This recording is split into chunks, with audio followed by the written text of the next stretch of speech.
రాకాలోకంకి స్వాగతం. ఈ కంటెంట్ మీకు నచ్చినట్టయితే లైక్ చేయండి, మీ బంధుమిత్రులకు షేర్ చేయండి. ఇప్పటివరకు సబ్స్క్రైబ్ చేసుకోకపోతే సబ్స్క్రైబ్ బటన్ నొక్కండి, అదేవిధంగా బెల్ ఐకాన్ని కూడా నొక్కండి.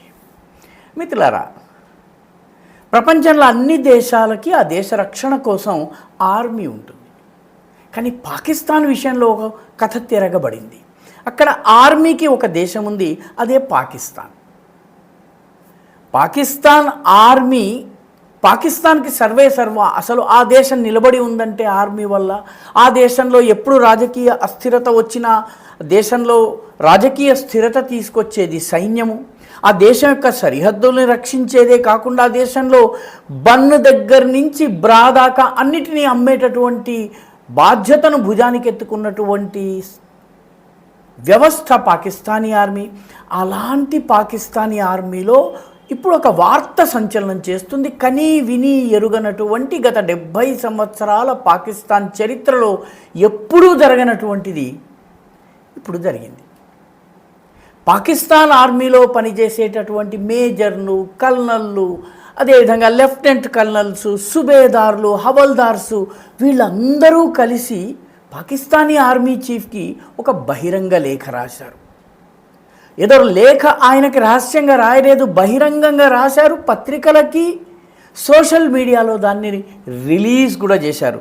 దానిలో ఆయన్ని పాకిస్తాన్లో రాజకీయ ఒత్తిడికి, అత్యాచారాలకి, ప్రజల మీద, రాజకీయ పార్టీల మీద అత్యాచారాలకి, వ్యక్తిగత కక్షలు, కావేశాలు తీర్చుకోవడానికి ఆర్మీ ఉపయోగపడుతోంది. ఆర్మీ చీఫ్ దీనికి బాధ్యుడు.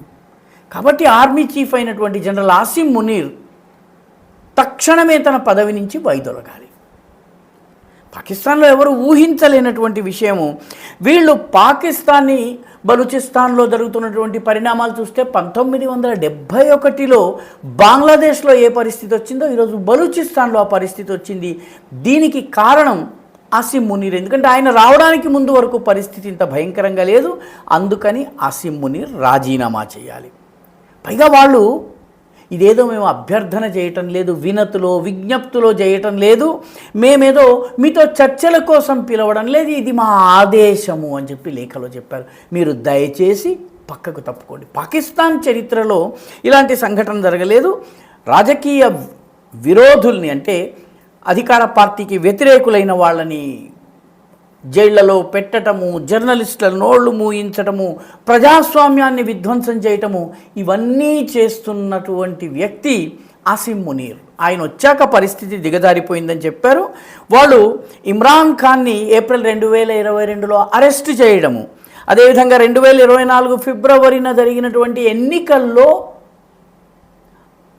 ఓడిన పార్టీని గెలిచినట్టుగా, గెలిచిన పార్టీని ఓడినట్టుగా చేయడంలో మొత్తము తప్పంతా కూడాను ఆసిం మునీర్దే, అంతా మీరే చేశారు అని చెప్పి పిల్లవాడు తండ్రి మీద బొమ్మరిల్లులో తిరగబడ్డట్టు ఇప్పుడు పాకిస్తానీ సైన్యంలోని జవాన్లు, లెఫ్టినెంట్ కల్నల్స్, మేజర్సు వీళ్ళందరూ కూడాను ఆసిం మునీర్ మీద తిరగబడుతున్నారు.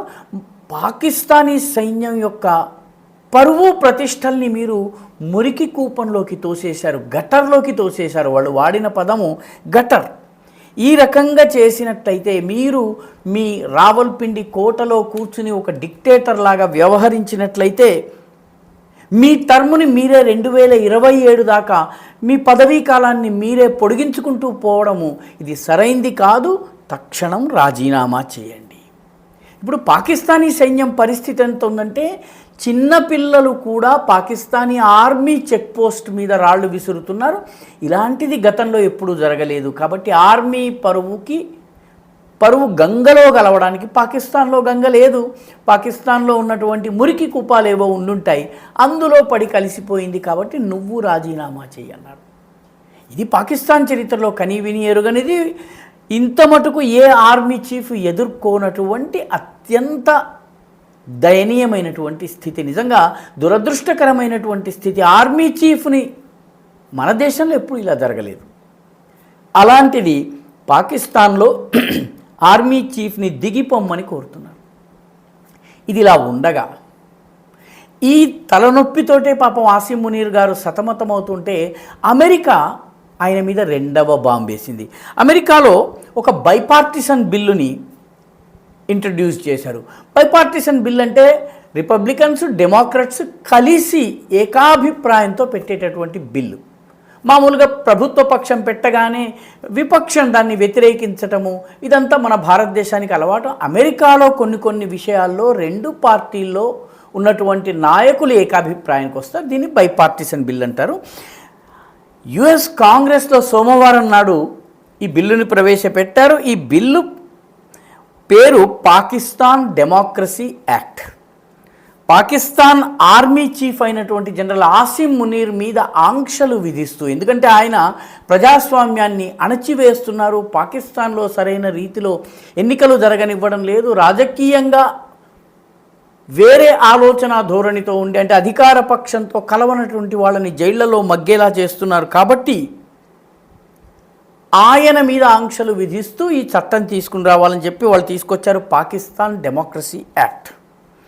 దీన్ని తీసుకొచ్చిన దానిలో రిపబ్లికన్ అయినటువంటి జో విల్సన్ ఉన్నారు, డెమోక్రట్ అయినటువంటి జిమ్మీ పెనేటా ఉన్నారు. వీళ్ళిద్దరూ కలిసి ఈ బిల్లును ప్రవేశపెట్టారు.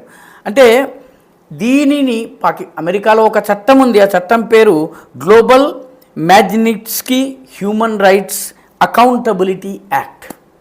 ఆ చట్టం ప్రకారం ఆసిమ్ మునీర్ని శిక్షించాలి అంటున్నారు. పాపం ఆసిమ్ మునీర్కి ఇంట్లో కూడా ఈగల మోత, బయట కూడా ఈగల మోత. ఆయన పదవి ఎంతకాలం ఉంటుందో తెలియనటువంటి పరిస్థితి. ఒకవైపు బలూచులు, మరొక వైపు తహరీక్ తాలిబాన్ పాకిస్తాన్, ఇంకొక వైపు సింధులో ఆయనకు వ్యతిరేకంగా తిరుగుబాటు వస్తోంది. జవాన్లు యుద్ధం చేయడానికి నిరాకరిస్తున్నారు. బలూచిస్తాన్కి, ఖైబర్ పఖ్తూన్వాకి వెళ్ళడానికి నిరాకరిస్తున్నారు. బలవంతంగా పంపితే రిజైన్ చేసి దుబాయ్కో లేకపోతే గల్ఫ్కో పారిపోతున్నారు. ఈ రకమైన పరిస్థితుల్లో ఇప్పుడు ఆర్మీలోనే ఆయనకు వ్యతిరేకంగా తిరుగుబాటు వచ్చింది. దాంతోపాటు అమెరికా నుంచి కూడా వచ్చింది. పాకిస్తాన్ గురించి చెప్తారు, పాకిస్తాన్ని 3 శక్తులు కాపాడుతున్నాయి. ఒకటి అల్లా అంటే మతము, రెండవది ఆర్మీ, మూడవది అమెరికా. ఇప్పుడు అమెరికా ఆర్మీ ఈ రెండు ఒకదానికి ఒకటికి ఎదురైపోయినాయి.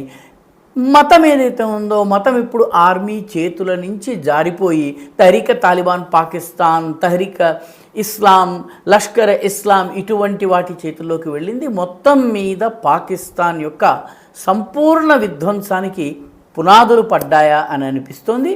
ఆర్మీ చీఫ్ ఇప్పుడు ఏం చేస్తారో చూడాలి.